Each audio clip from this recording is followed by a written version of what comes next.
48 में ही गोलीकांड नहीं हुआ था झारखंड राज्य में। हमें लगता है कि वो गोलीकांड 2024 में भी हो रहा है, बस थोड़ा सा पैटर्न बदला है। 48 में सामूहिक गोलीकांड हुआ था, 50,000 लोगों को गोलियां चलाई गई थी।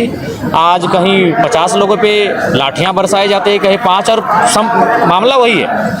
खरसवां गोलीकांड को अगर समझना चाहते हैं तो हमें उस समय की परिस्थितियों को समझना होगा कि उस समय खरसवां के आदिवासी मूलवासी अपनी ज़मीन को उड़ीसा में मिलाने देने के पक्ष में नहीं थे, क्योंकि उनसे उनकी ज़मीनों और भाषा को कहीं ना कहीं छेड़छाड़ होता। तो आज भी ज़मीन की लड़ाई झारखंड वासी आज भी लड़ रहे हैं। आज भी जो तमाम उद्योग घराने हैं, तमाम जो खनन के क्षेत्र में कार्य करने वाली कंपनियां हैं, उद्योग स्थापित करने वाली कंपनियां हैं, वो लड़ाई हम आज भी लड़ रहे हैं। बस फ़र्क है कि उस समय गोलियों से हमें मारा जाता था, अब कानून के दांव पेच से मारा जाता है, या प्रशासन की झूठे एफआईआरों से हमें मारा जाता है।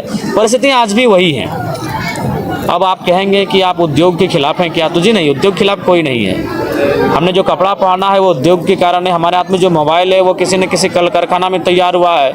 हमारा बस यही एक मांग है कि जो लोग रैयत अपनी ज़मीन देते हैं, जो ज़मीन देकर विस्थापित हो जाते हैं, उनको पीढ़ी दर पीढ़ी नौकरी मिलना चाहिए। इसलिए मिलना चाहिए क्योंकि वो ज़मीन उनके पिताजी करते थे, पिताजी से पहले दादाजी करते थे, दादाजी से पहले दादाजी करते थे। तो उस ज़मीन को जब हम उद्योग को दे रहे हैं, उद्योग के घरानों को दे रहे हैं, तो एक नियम ये होना चाहिए कि जब तक वो उद्योग वहाँ खड़ा रहेगा, चाहे वो टाटा रहे, टिस्को रहे, या BCCL रहे, CCL रहे, या कोई कंपनी रहे, जब तक वहाँ उद्योग का और कंपनी का कार्य होगा, तब तक 3rd और 4th ग्रेड की नौकरी ज़मीन देने वाले रैयत परिवार को मिलना चाहिए।